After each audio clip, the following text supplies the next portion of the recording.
So I'm already sharing, so I'll just pick up where we left off. We just finished up talking about the insurance requirements. So the next section of the bid summary, the next section of the bid is the bid summary or specification sheet.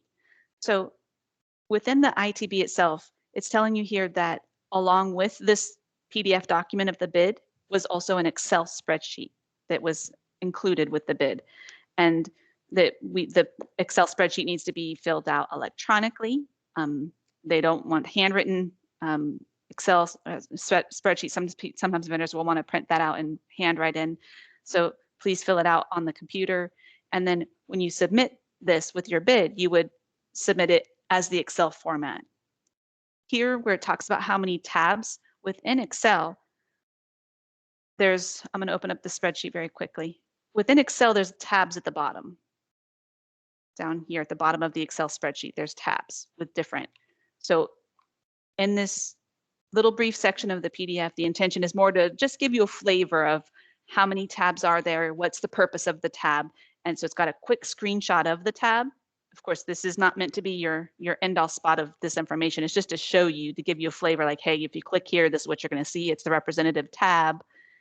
If you click on tab 2, it's for group 1 for services. And then here's just a brief screenshot of what it looks like. I actually had a vendor one time try to fill in the price in here. And I was like, that's just, no. You got to go to the actual Excel spreadsheet to do that. So it's fairly straightforward, but I want to spend a little time in the Excel spreadsheet because this section's fairly basic, just kind of, like I said, giving you a flavor. But when you actually open up that Excel spreadsheet, I encourage you, please, when you get the bid and you're looking through the document for the first time, maybe printing out your copy, please also spend time to come into this Excel document. They're usually locked or partially locked. So what that means is, like, for example, no matter how much I try, I can't change this cell right here, right? So it's intended for you to be able to come in here and put your company name. Harmonies, I don't know.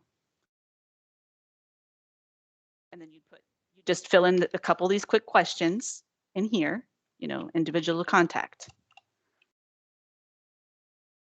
Okay, so this is one of those things I say, come in here and tinker around with a little bit. Like, okay, this sheet looks to be working pretty well. Okay, good. Let's click on the next tab. The next tab is our Group 1 Services tab. Now here, it'll try to point you back if you need more information about, like, what is this pricing sheet asking for? It's telling you look at section 8. And if you referred back to the actual bid, you'll see it lines up. I'm going to scroll in this one right here, says 5.18. So I'm back in the bid document very quickly, and it's saying right here is permit section. So you can read and say, okay, for this price area right here, we are asking you can read and get more information. It's saying, hey, to comply with this policy, you have to this and this and this. So how much is that going to cost? So as you can see, all you can do is enter in an actual number. And this is a perfect example. Somehow this sheet has a problem. And that's what I'm trying to express. We saw this problem. I didn't even realize this problem was here, actually. I haven't opened up this sheet in forever, and this could be an earlier version of the sheet. This cell right here is locked. I can't enter it. Doesn't matter what I do, I can't get in this cell. I can get in this cell. So what I'm trying to express is, find that out on the day or a couple days after the bid being released instead of the night before the bid's due or the day of the bid being due. Now it's going to be difficult to get this fixed. So that's where I stress, as much as possible, contact that purchasing agent. Say, hey, this cell's locked. We can't enter the price there. So that basically a new spreadsheet needs to be released so that you can enter a price in that cell. Now, maybe in here you come along and you say, okay, this is going to be $108 per hour. My regular, this overtime is going to be $138. I'm just filling in numbers in here. Overnight, that's going to cost you, it's $250. Oh, hourly, oh goodness. Overnight and holiday are kind of the same, right? Let's just, okay, over this mic, okay, let's just fill it in that. You could fill in the whole sheet, but tinkering with it a little bit, you'll be able to come down here and see, is it adding up correctly? Now in this case, there's nothing adding up. I was thinking it added up. Nothing's adding up. So you just tinker with it, make sure you can use all of the cells. It works perfectly. Let's go to the next sheet. Does anyone have questions about what I'm just now saying?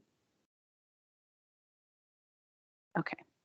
Now, when you're in there, take a peek also, because you might look and say, hey, hold on a second. You're asking for an audio engineer, or you're asking for a stage lighting engineer. Engineers are just engineers. Maybe there's a question about exactly the specification that's written here.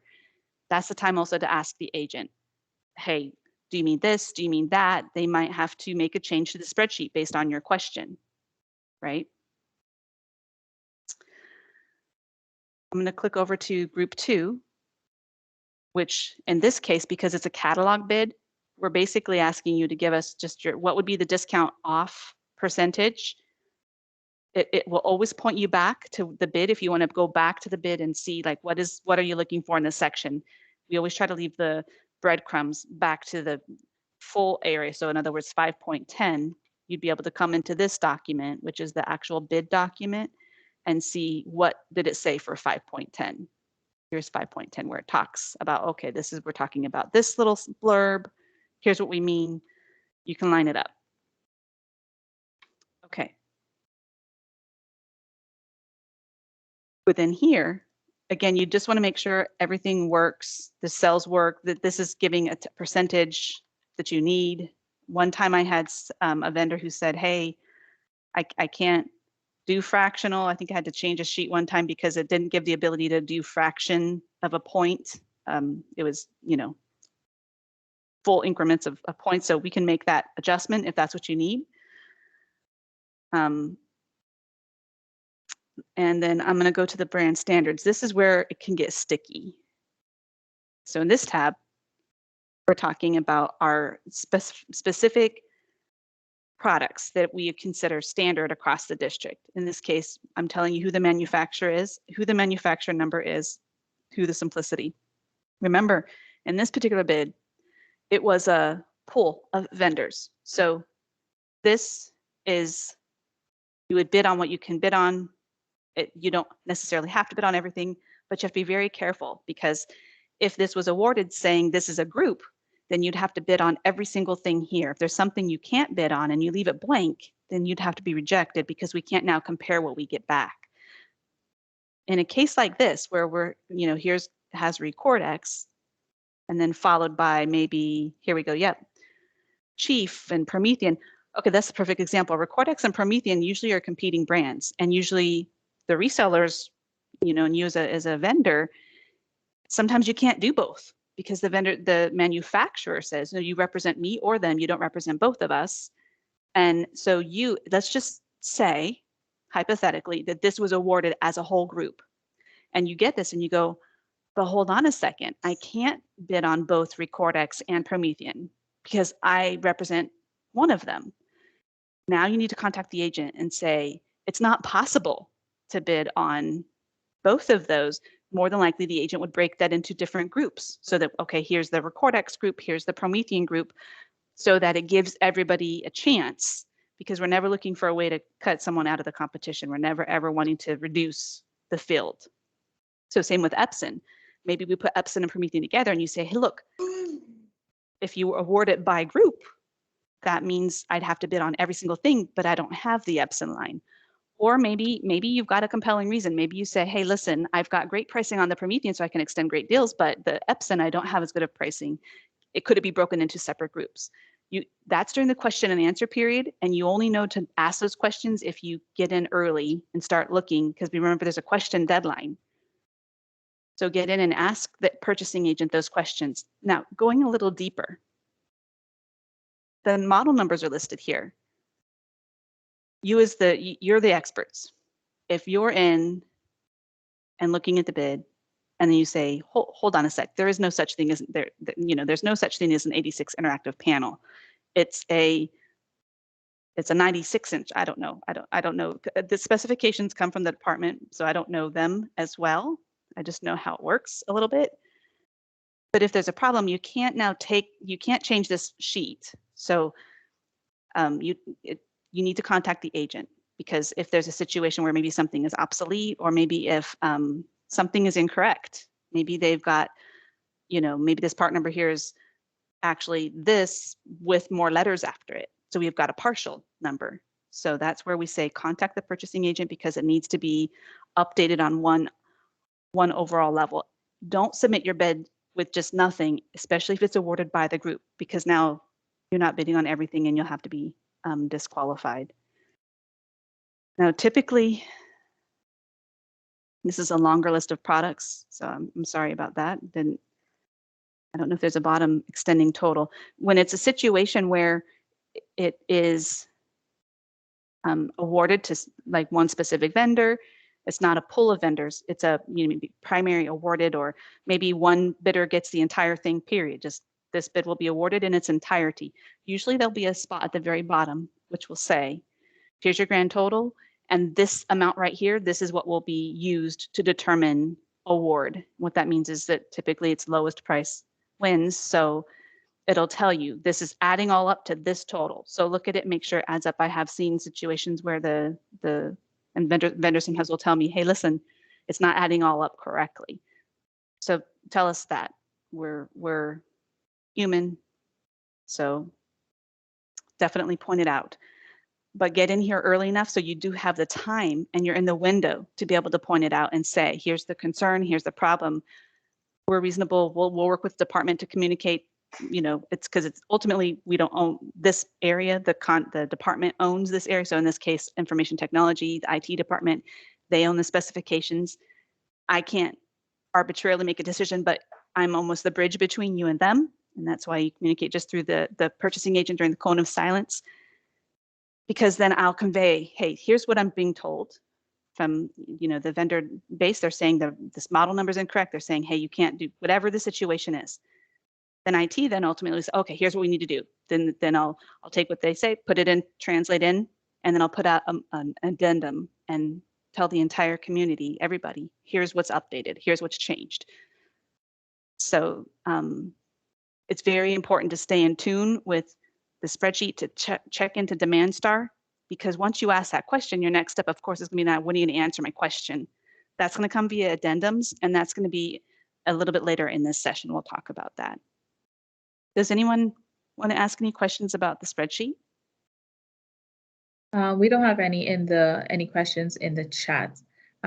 Also, the mics are unmuted, so folks, please, if you have a question, you can go ahead and unmute. We want to get your feedback. We want to get some interaction, so please. Carlene, I'm seeing you. Are you talking? Yes. I was wondering, is there an alert when the addenda are posted? Yes. I understand. Demand Star will then send a message when we post something up. Chelsea, can you guys can validate that, right? I'm pretty sure it sends an alert.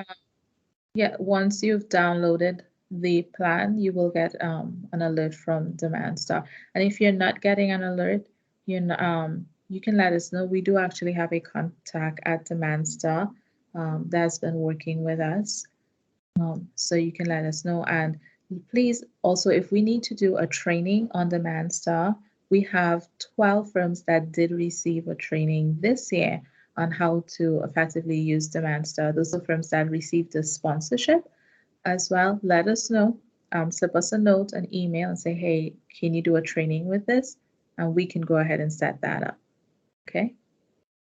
We have Cindy saying, yes, it sends an email to you. Thank you, Cindy, for that. Excellent. Excellent. I thought it did. Now, usually from a purchasing agent perspective, I like to try to help set the expectation. So when I receive a question, I usually will respond, and I will normally reply with a very basic, thank you for your question. The answer will be posted via addendum. I try to tell you, so you know, addendum 2, addendum 1 within the next couple days, so that it at least helps set the expectation. I have had situations where the addendum took a little bit longer to get out than I thought it was going to take to get out. And someone wrote me back saying, hey, you said it'd be a couple days and I still don't see it. Did I miss it? Those emails are fantastic. We don't mind them at all. Definitely ask us. And then I would respond and say, oh, here's what's happened. It took, whatever's going on. But then I'm able to communicate, because that's key for everything. You guys can't succeed without communicating. We can't succeed without communicating. So I do, though, try to help at least guide that. To me, it's frustrating when you ask the question and get absolutely no answer at all. That's difficult. how do you know? Did you even get my answer, my question? So if you do send a question and you don't get any sort of response, feel free to reach out to that agent. Say, hey, I sent this question, haven't heard from you, sent it 2 days ago. What's going on? That's perfectly fair game. All right. The next section of the bid that we will be talking about are the forms, because this is section 8, which is the Excel bid sheet and the specifications kind of documents. So the next section is section 9. We've completed this section 8. And so section 9 is forms and attachments. And it's the very first one is attachment A. So to discuss this area is going to be Ernesto from the EDDC compliance team. I'm going to go ahead and hand over to him. Thank you, Harmony. Hello, everybody. Allow me a second to share my screen, and then we can move on with the presentation. And then I think that is coming up. Let me know when you can see it. We can see it. Okay, perfect. Then my name is Ernesto de la Hoz, and with Anne-Marie Richards, we are the team that will be helping you with everything related to contract compliance. Then reach out to us if you have any questions regarding contract compliance and regarding the goals in the solicitation. Ernesto, I'm yes? sorry, but I'm seeing, I think this is your historical education program. I'm seeing that screen, the African American history in Broward screen. So sorry. Let me go back to Teams. Oh, I don't know what happened there. Okay, let me just stop sharing.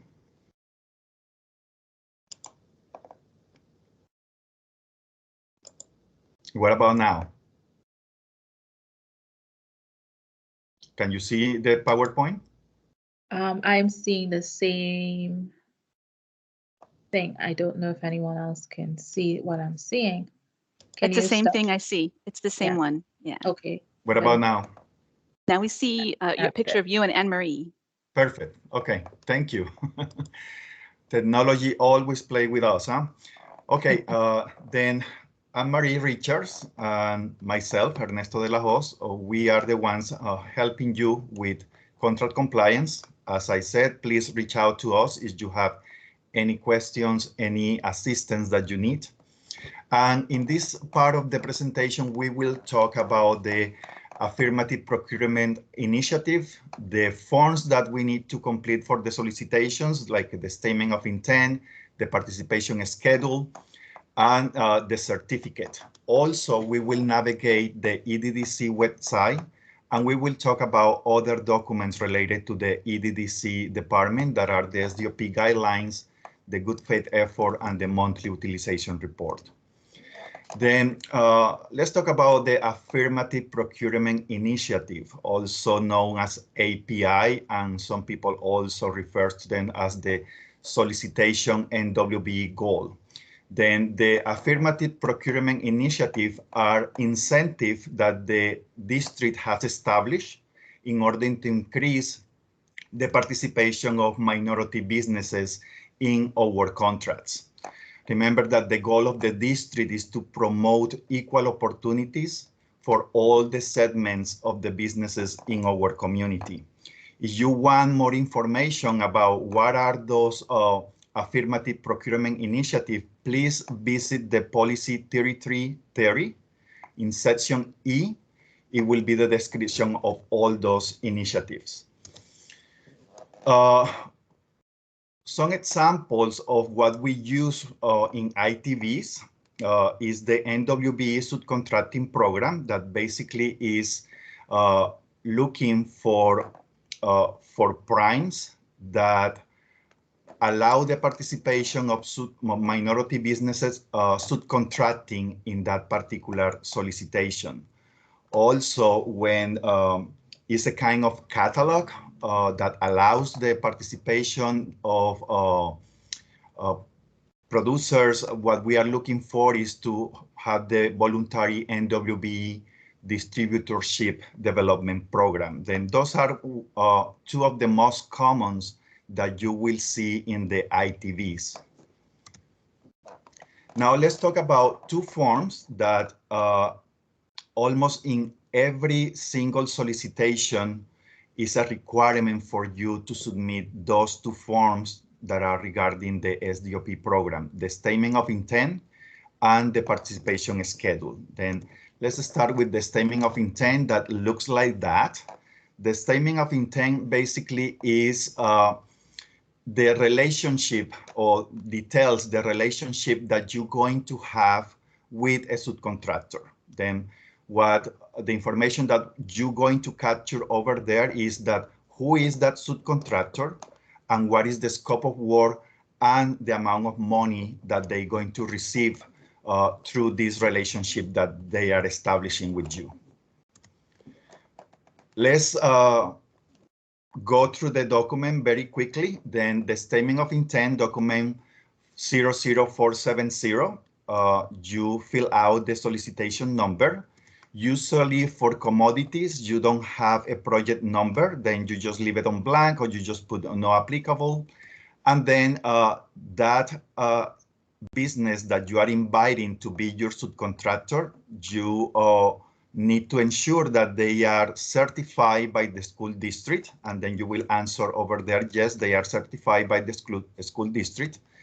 And then you put their name and what kind of business they are. In this case, we said that they are a corporation, and then your name, the name of your company. Then that is the first section of the statement of intent. Let's go with the second section. Then We have over a question, here, Ernesto. When, yes, do you want to take the questions during, or you want to wait Yes. until the end? Okay, we have a question from Akiba. If we are the MWBE completing 100% of the work, do we need to complete this form? yes. The truth is that everybody needs to complete the form. Then in case that you are an NWBE company that is going to be the prime, you need to complete this form. And as you mentioned, said that you're going to do the 100% participation. Let's say that the solicitation is a non-mandatory goal. Non-mandatory goal. I want to emphasize on that. When it's a non-mandatory goal and you are a business that is not a minority, you also need to complete this form and said that you are not having any subcontractor. When it's a mandatory subcontracting goal, you need to have a subcontractor. Okay, then if you are a prime company, you need to complete the form with saying that you're going to complete the 100%. And if you are not a minority prime, you also need to commit to the goal. And is not a mandatory goal, you also need to submit the form saying that you are not going to have any subcontractors. Okay, any other question? Okay. No other questions so far. Oh, hold on. So we just fill it with our company information. So are they just completing it with their company information? Yeah, then now the second part of the form is where you're going to describe what this subcontractor is going to do and what is the amount of money that they're going to do it for. Then let's say that in this ITB is an ITB for printers and suppliers. Then you are the prime that you are going to provide the printers and you're going to do the subcontracting of the maintenance of those printers. Then how you fill out that form, then it will be like this. You will describe that what they're going to do is the maintenance and the repairs of the printers.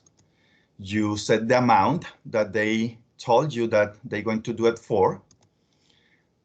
And then we're going to calculate what is the percentage of the total contract value. And as you can see there in the form, they tell you what are the amounts that you need to divide in order to get the information. Then let's say that your bid is $4 million and your subcontractor is telling you that it's going to do this for 200,000. Then what you do is that you have the total price that the subcontractors provide, and you divide it by the total contract value.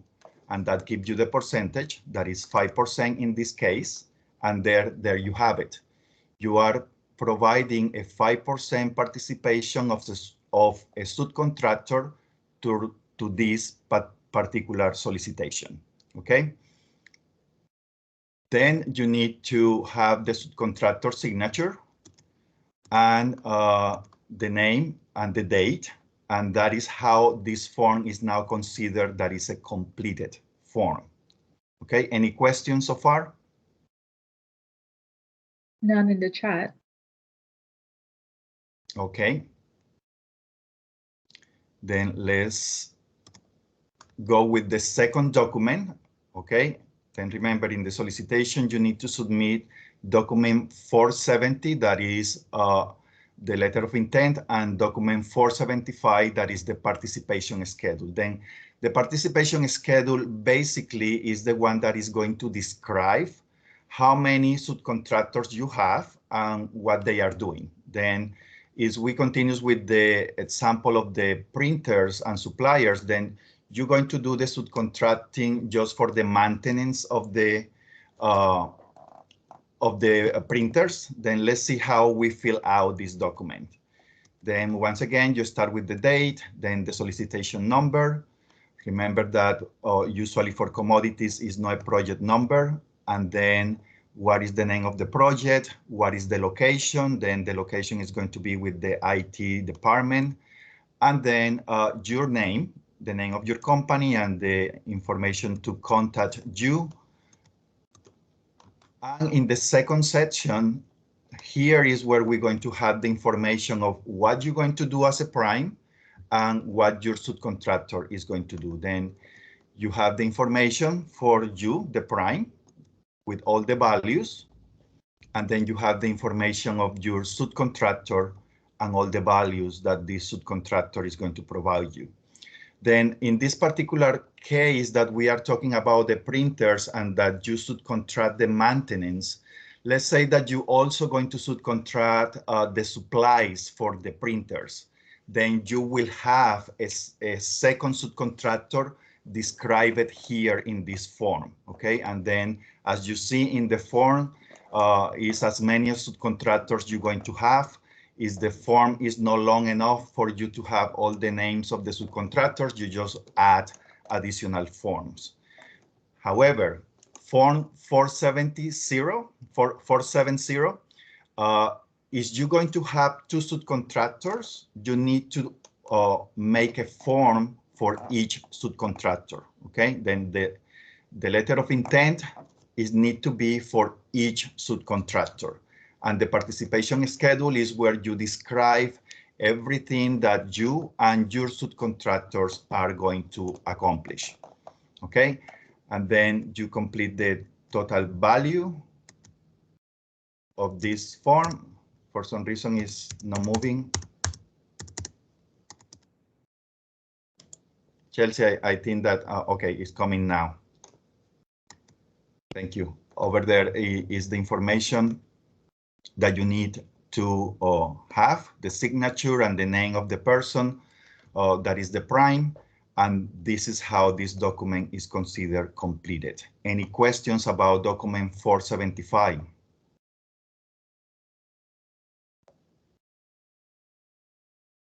No questions at the moment. Okay, then also be aware that you need to submit, you need to ask your subcontractors, or if you are the prime that is a minority, you need to submit your certificate, the district certificate that you are a small minority business. Then that need to come with form 470 and 475. Is the business don't have at the moment the certificate, you also can submit the letter of certification. And bear with me 1 second, because seems like I am having problems moving the presentation. Does everybody hear me well?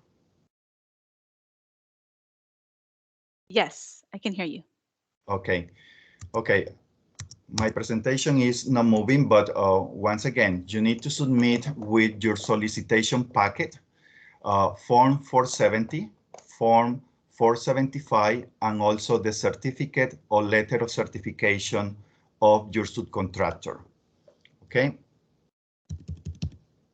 Do we have any questions for Ernesto? This is the time to get clarification because he is that guy. We're seeing it moving now, Ernesto. We're seeing the certification letter. Okay. And now the web page.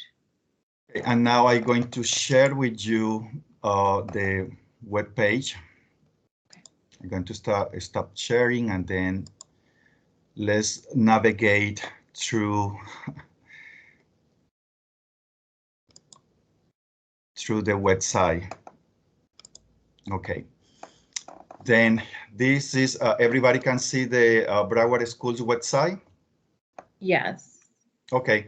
Then as we go here at the top, then we are going to look for Broward Schools /EDDC, and there you have it. This is the EDDC department, okay? And also, let's say that you don't remember this address that we just provide you through those 2 sessions of the course. What you can do is to go to Broward Schools, and then you go to Directory, and then Departments, and then you look for the EDDC department, Economic Development and Diversity Compliance. You click on that, and we are back to the EDDC website. Then over here is we see in the left side of the screen, you have the information for certification, for compliance, for program services, and other resources that you can see there in our website. Let's start with the certification. That was something that you covered in our previous session. Then over here is all that information that we shared with you last session. And then here is the access to the eProcure portal. Also some questions and how to complete the application for the certification, and how to contact the certification team. Then as we come back to the left side of the screen, let's go to contract compliance. And in contract compliance, you're going to find all the information about the bid opportunities in demand star that Chelsea just did at the beginning of this presentation. Okay, and also the view of all BCPS contracts. Then you have also direct access through the EDDC webpage. And then you have the directory of all the businesses that are certified with us. Then we're going to navigate on that in a second. Also, the other information that you have here is all the forms related to the SDOP program. Then, for example, the statement of intent that we just present is right here. And also the schedule of participation is here, and other forms that you may check out at the end of this webinar for you to be more familiar with our website and to see all the services that we are providing for you. Also, over here is all the policies that are related to purchasing and to the economic development department. But now let's go to the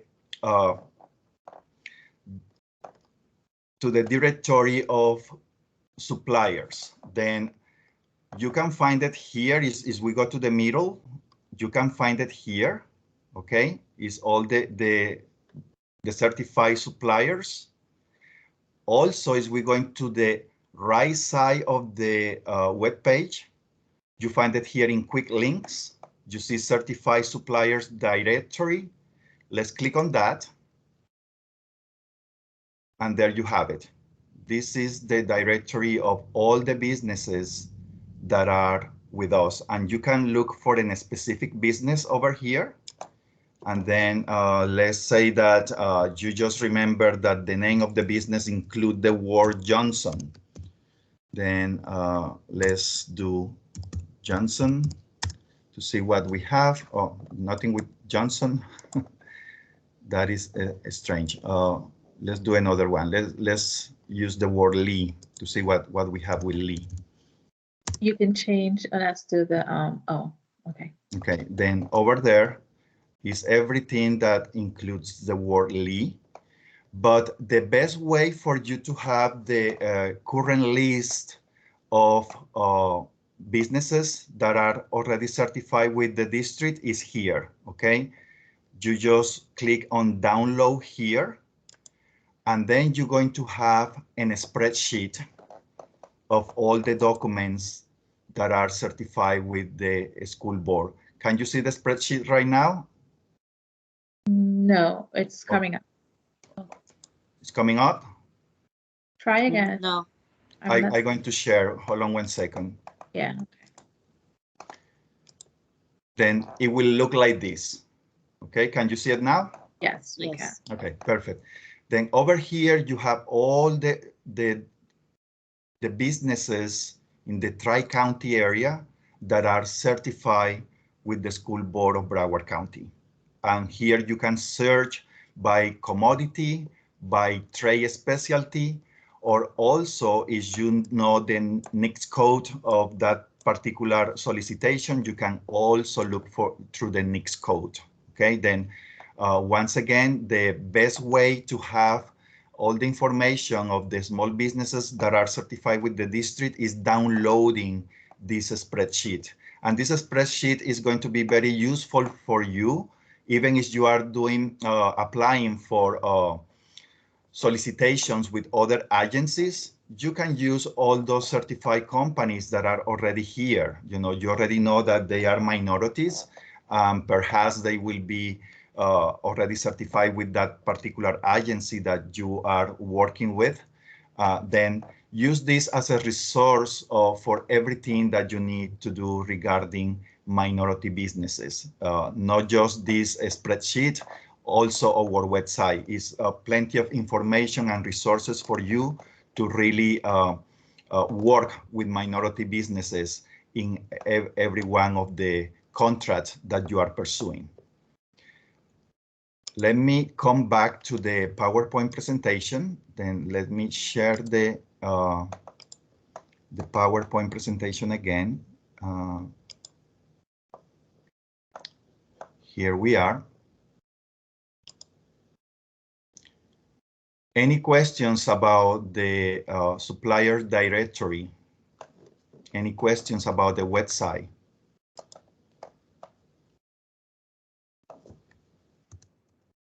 Questions? No questions right now in the chat.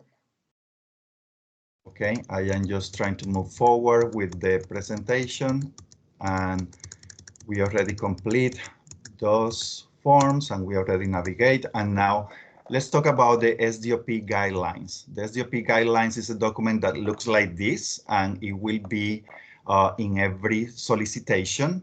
And it's a document that is going to help you to understand what the district is expecting from you as a prime that is going to have with the a contract with the district, and also what is the expectation of the district with your subcontractors.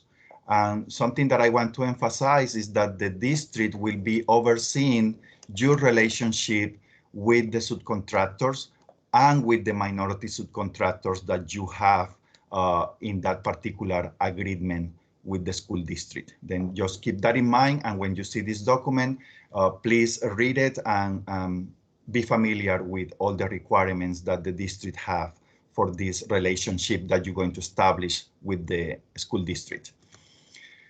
Then the good faith effort is a document that also it looks like this, and it's document 4A0.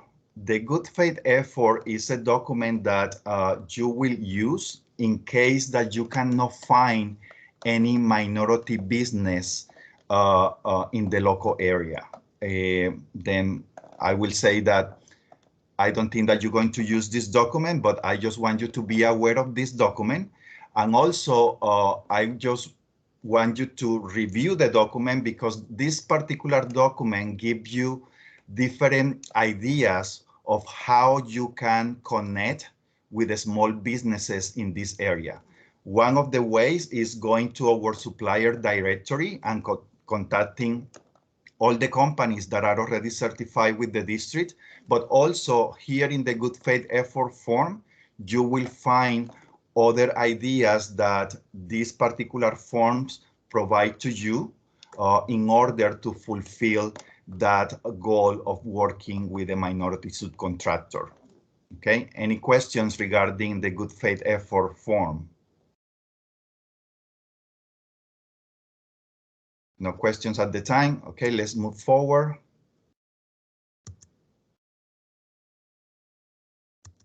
Bear with me, because once again, I am having problems moving the presentation.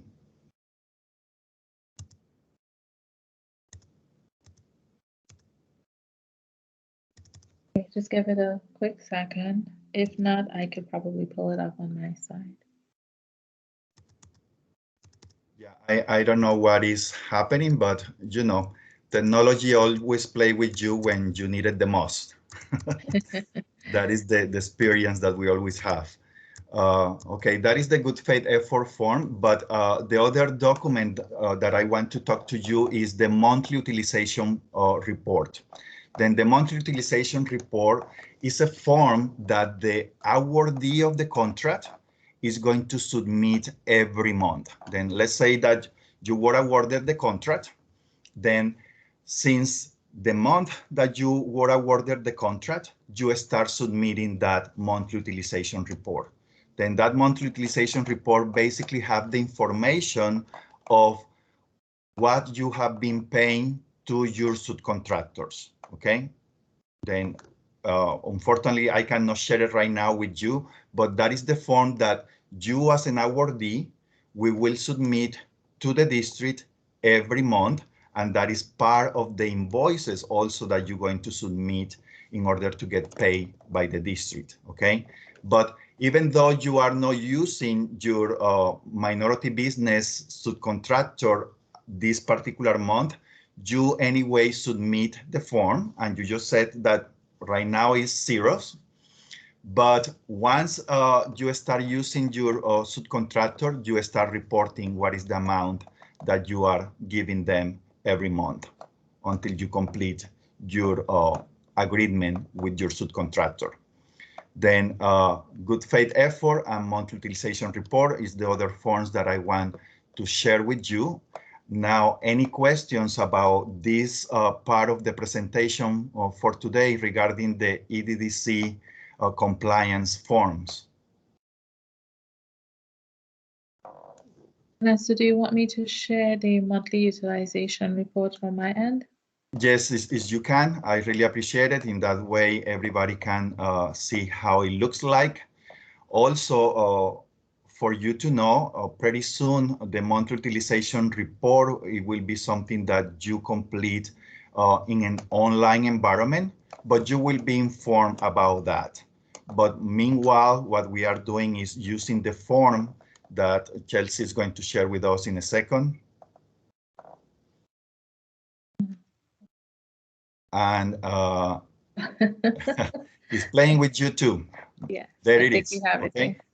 Okay. That is how the monthly utilization report looks like. And as I mentioned before, is basically to report what is the amount of money and the particular scope of work at that in that month that your subcontractor was completing.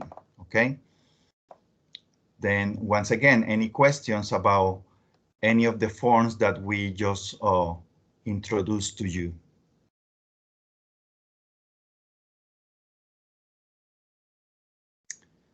Okay, well, thank you so much. And I think that we're going to take a 3 minutes break. Chelsea, you can tell us how that is going to be. Yes, it is now 11:12. So folks, we will take a 3-minute break, and let's get back here at 11:16. So we get back our time for the 3 minutes. So we will reconnect at 11:16. See you in a little bit.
Oh, you're muted, Chelsea.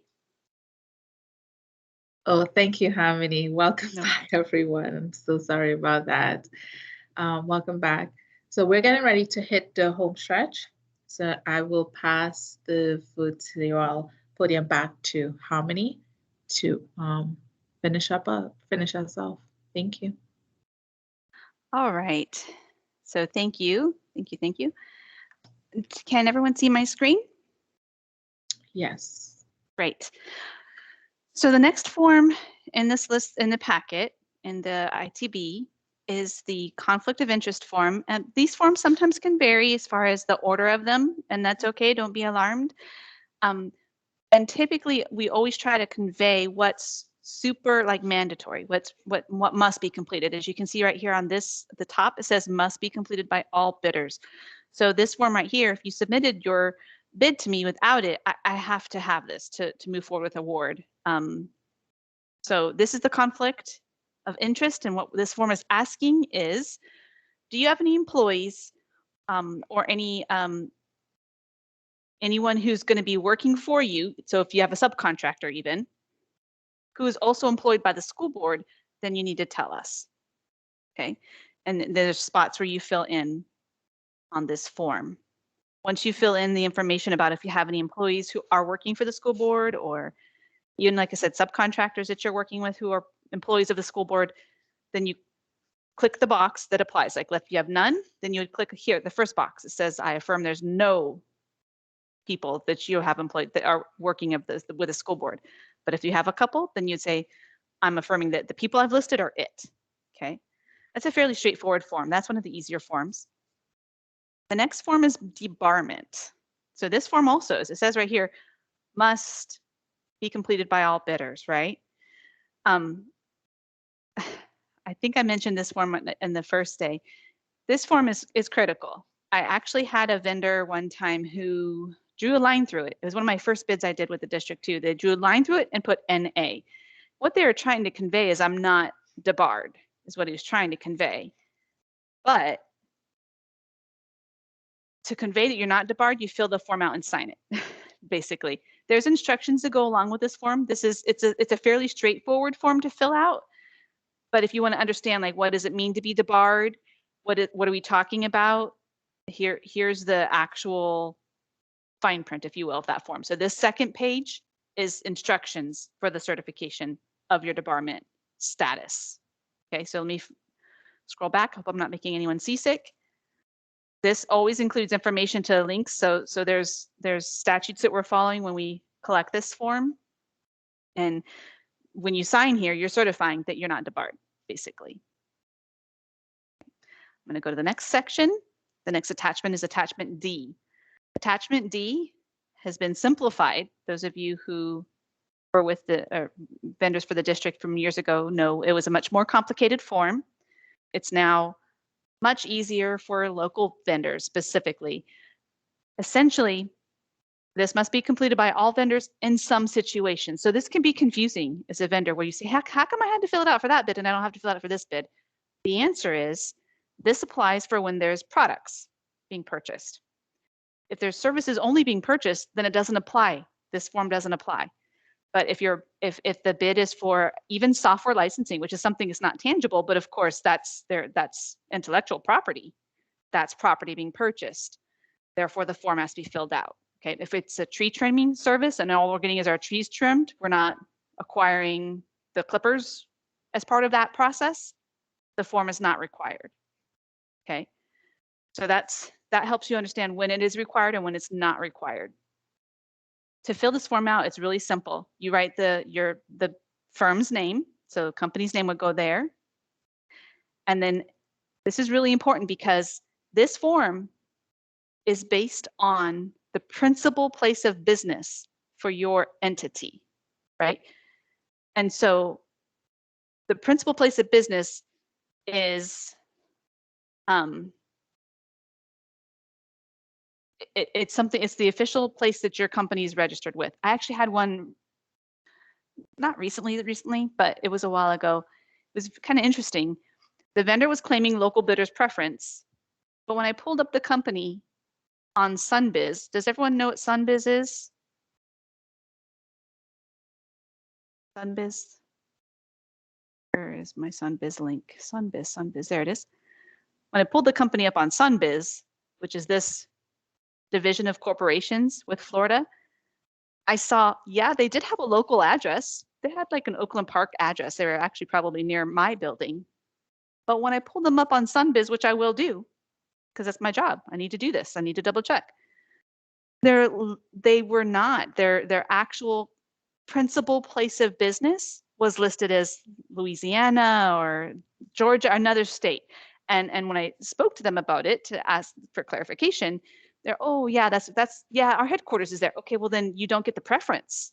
You can't file for it because that's not your principal place of business. So this is probably not as much of an issue for you. You know, most of you are local businesses, so this I'm sure is not an issue, a hurdle, but at least I want you also to know we look out for that. From the agent's perspective, when we get the bids in, I check that and I want to see. So you as a local bidder, you'd put your name here, you'd put in probably Florida, and then you would sign it and you're done. If for whatever reason you can't put Florida here, let's just say the principal place of your business is New York. I don't know if that's even possible because I don't know all the details of becoming a small business, but if that's your case, then the instructions here say, so if your principal place of business above is located within the state of Florida, all you've got to do is fill these 3 out, putting a signature, you're finished. If it's not, if your principal place of business is outside the state of Florida, now you need to get an attorney involved. So an attorney must fill out part of this form, okay? So that's where this next section is, like I said, if you're not principally in the state of Florida. This is really an interesting form. It can be complicated. I had one time a vendor who was saying that they didn't have a preference. There was no preference. Here was the caveat. The vendor themselves filled it out. And I'm like, but no, the statute says, which up here says, points you back to general condition 1. If we looked up in there, there's a statute related here, and it's listed right here too. See section 2.287.084.1. And it says very clearly there that it must be submitted with the bid. It talks about, it's very clear. And it has to be filled out by an attorney. I'm like, no. So unfortunately, we get in those situations where there's no other choice but to reject. Sorry, didn't follow the rules. So it's fairly straightforward for an attorney. There's either a preference or there's not. Just for you guys, this is a bonus, it's a freebie. So this section right here would be where an attorney would talk about any preferences that are related to the state. And then this would be if there's any preferences related to the political subdivision, right? So, I mean, so we all know there is a Florida state preference.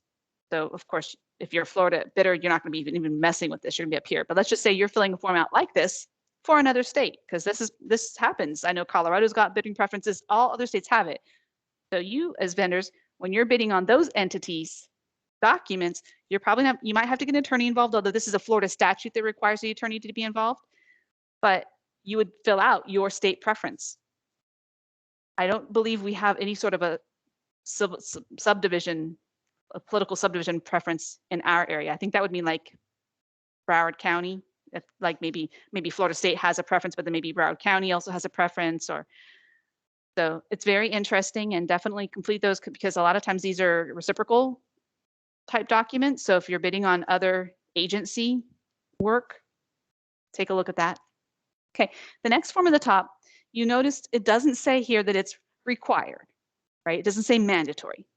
I recommend filling everything out, fill it all out, because this becomes important, this drug-free workplace.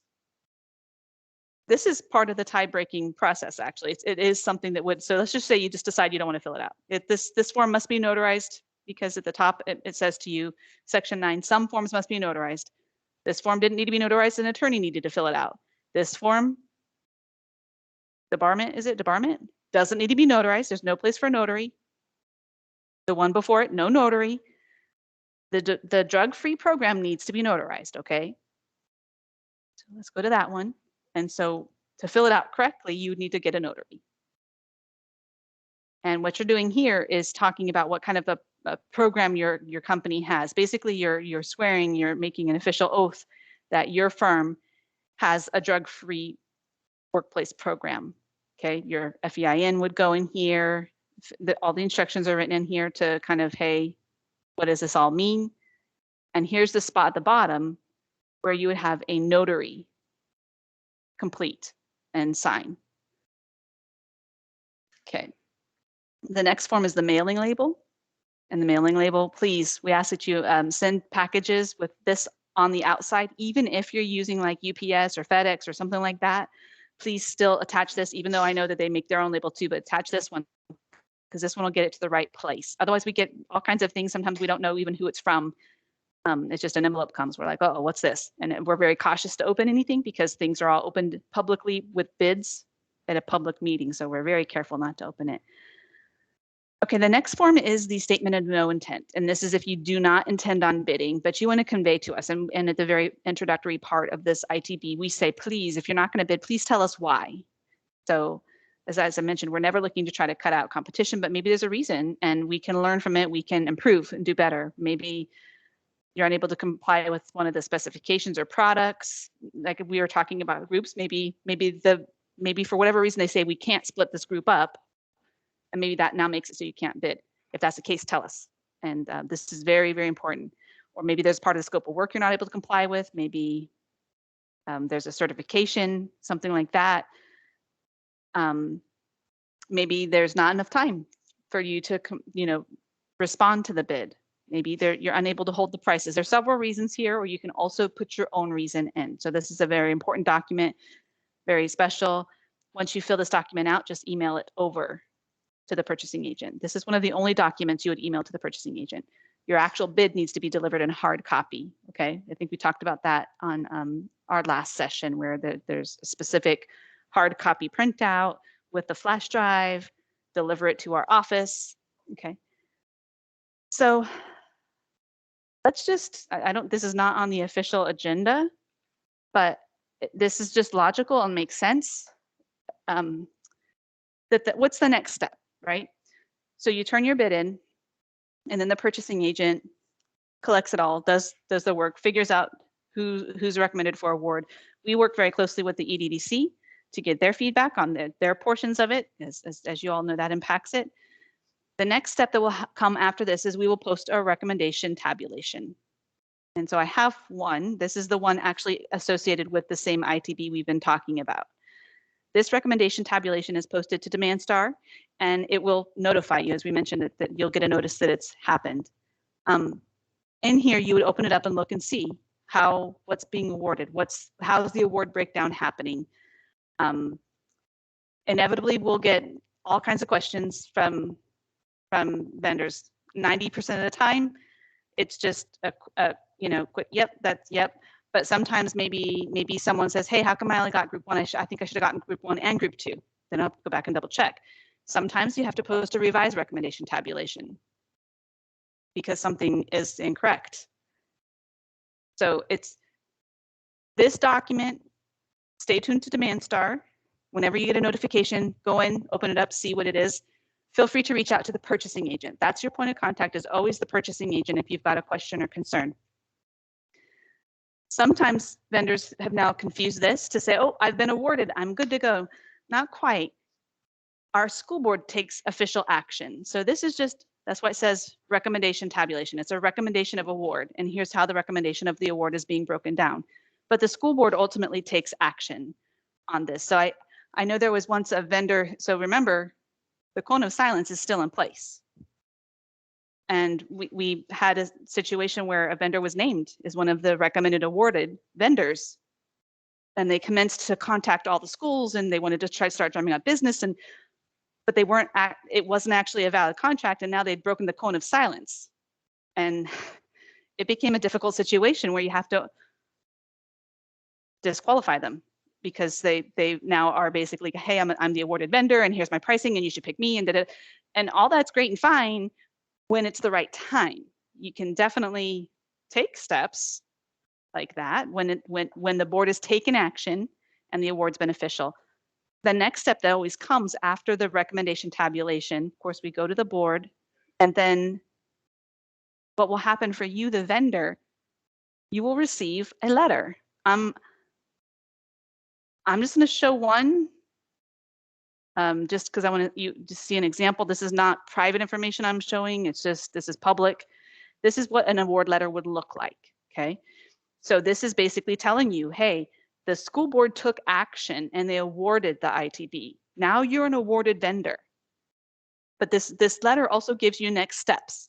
We need to, it tells you to issue a purchase order. Now, purchase order will be issued to your firm, but to issue the purchase orders, you have to be a registered vendor. You all have likely already done the Ariba portal, but this is it's going to be your cue to like, hey, do I need to update something? Go in and update it.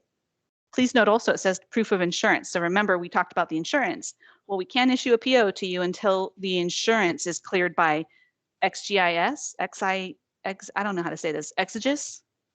And so Exigis is a company that Broward Schools is partnered with. This is talked about in the bid document, but it's refreshed right here within the award letter.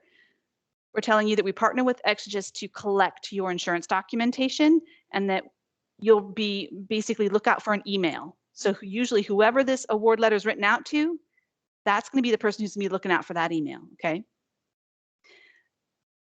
It talks about background, how to do background checks, which is also in the bid, but it's included here in your award letter just to make it simple for you. Remember that you can't come on property, you can't start doing any work until the background screening part is done, until you have your official badge. And of course, we can't issue the PO until your insurance certificate is done. So to make it convenient, including a copy of those insurance requirements.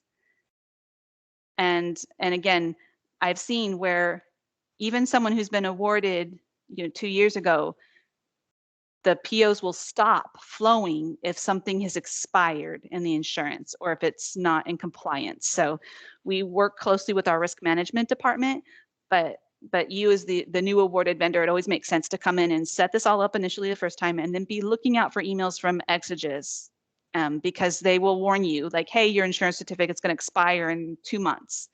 Your insurance certificate is going to expire in 30 days.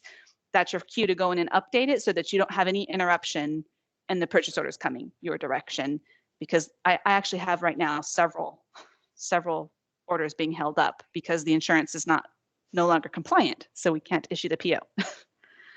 So I took you a little deeper and took you into a slightly different avenue. I don't think that was part of this original conversation, but it does help you understand what's the next step and how does the award work and how do we move forward. So that helps explain the full picture. Because I know I went a little surprised you all with that as a bonus. Did anyone have questions about it? We don't have any questions in the chat. Okay. But that was really good information, Harmony. Excellent. Excellent. Okay. Well, I don't think I have anything else. I think I've covered all of my topics. Oh, it does say what's next, evaluation and selection. Good, good. So I did kind of stick to topic, Chelsea. I wasn't too far off on the beaten path. I know it can be confusing because when the recommendation tabulation comes out, I can see how the one vendor was like, oh, I'm awarded. I'm going to go start drumming up business right now. Wait, that's not quite when the award happens. So if you have a question about ask the purchasing agent, they're always your point of information. So other than that, I think my part is complete. Okay, and we've made really good time. So I'm going to open up the floor to anyone. Your mics are unmuted. Any questions, clarification, any additional information you would like us to share at this time? Ask us anything. If any of our team members has anything additionally they would like to share, I think it's will be valuable, let us know. If not, I'm not going to hold you up anymore. I want to say, oh, we have something from Charles. Charles says, Charles, you can unmute if you like. No question. I'm just saying thank you. Okay, you are welcome. So I want to say thank you to Harmony for facilitating this course, for your time and the detailed explanation and the care you took with facilitating this class. So thank you. Also, thank you to our EDDC team members, Winnie Cummings and Dr. De La Hoz, for your contributions. Folks, this brings us to the end of the ITB for Commodities course, but it also brings us to the end of our Summer Bid 101 courses. We trust that it was helpful to you as much as we anticipated and hope that you took really great notes. We sent out our annual survey. I am going to put that link in our chat. It's 3 minutes. Please take the time to fill out our survey. Give us some feedback. It is not the survey for this course, but it is a survey for the year. If you've participated in any of our programs, if the workshops were useful to you, please give us your thoughts, and so that we can find out what's working, what's not, and how we can better serve you. Stay tuned for more. There will be more courses coming in our business development program, and stay engaged. We're on Twitter, we're on LinkedIn. We have our annual newsletters. Let us know if you are not currently receiving those so that we can make sure that you are on the list. Chrissy, yes, the videos, the sessions were recorded and the videos will be made available on our on-demand webinars page on our website. Finally, you will also receive a second short survey about this session, so please give us our feedback. On behalf, oh, Chrissy's typing something, you're welcome. On behalf of our team, we wish you the best, and please everyone enjoy the rest of your day. Take care. Thank you. You're welcome.